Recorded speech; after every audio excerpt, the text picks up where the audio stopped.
And maybe a more concerning situation, Breach. The San Francisco 49ers. I feel free to gloat. Your Bengals taking care of business. 4-3 now after beating the Niners in pretty impressive fashion. Joe Burrow looks to be 100% coming out of the bye. They got Buffalo on Sunday night, and like they beat Buffalo and they're 5-3, and suddenly they might be the best team in football. All of a, like out of nowhere when we thought they might be dead. And meanwhile, the 49ers, who we were all calling the best team in football, do they have, Breach, a Brock Purdy problem? I do think they do. The one thing I'll say about the Bengals really quickly, because obviously I do have to gloat, is that, man, our panic level was at 8.5 when they were 0-2, and now Joe Burrow's healthy. Now they're 4-1 in their past 5 games.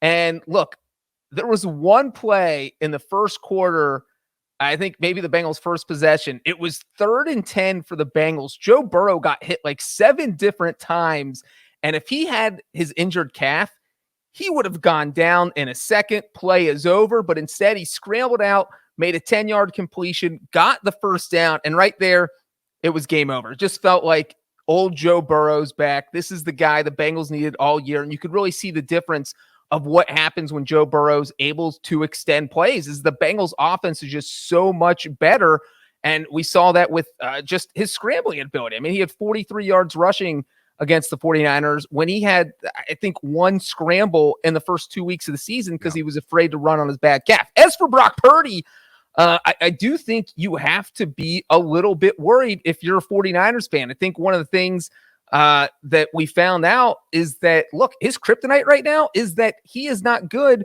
when the 49ers are tied or trailing in the second half, and especially bad in the fourth quarter specifically. We have a graphic up if you're watching on YouTube where in games where Brock Purdy and the 49ers are trailing or tied in the second half, Purdy has 3 touchdowns compared to 7 interceptions.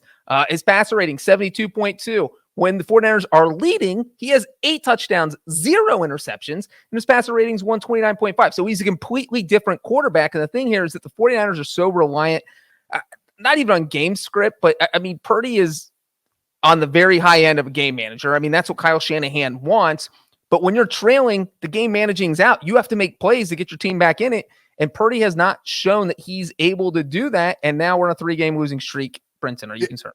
Yeah, very concerned. I think, too, Breach, to your point and to that graphics point, with Purdy, have this situation where it's not just him and his struggles when the Niners are trailing. It's also Kyle Shanahan having to call certain plays. Like Kyle Shanahan's playbook, when he's got a lead, he gives him the ability to call this stuff that you're running the football because you're trying to, you've got a lead, you're running the clock out, and you're trying to get downhill on teams and keep the clock moving. And then you can use your play action off of that. When you're trailing by 2 scores against an aggressive Bengals defense, and Lou Anarumo has been over the past several years one of the absolute best defensive coordinators at making in-game adjustments and adjusting to what offenses are doing. And when you're in that situation, you're trailing against a Lou Anarumo defense, it's just really, really tough to call those plays for a guy like Brock Purdy, who is, as you point out, a high-end game manager.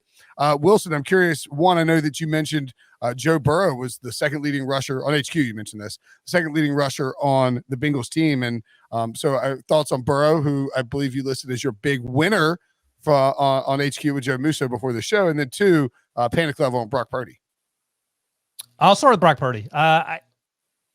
I think we're seeing passive-aggressive Breach about Brock Purdy, and I get it. Breach is happy. Wait, what? Why would you be passive-aggressive about Brock Purdy? I'm just saying that he's lost 3 straight games, and a lot of it's been because he's turning the ball over, Wilson. So I see that old Harry's putting the graphic back up. Harry's. Thanks, Harry.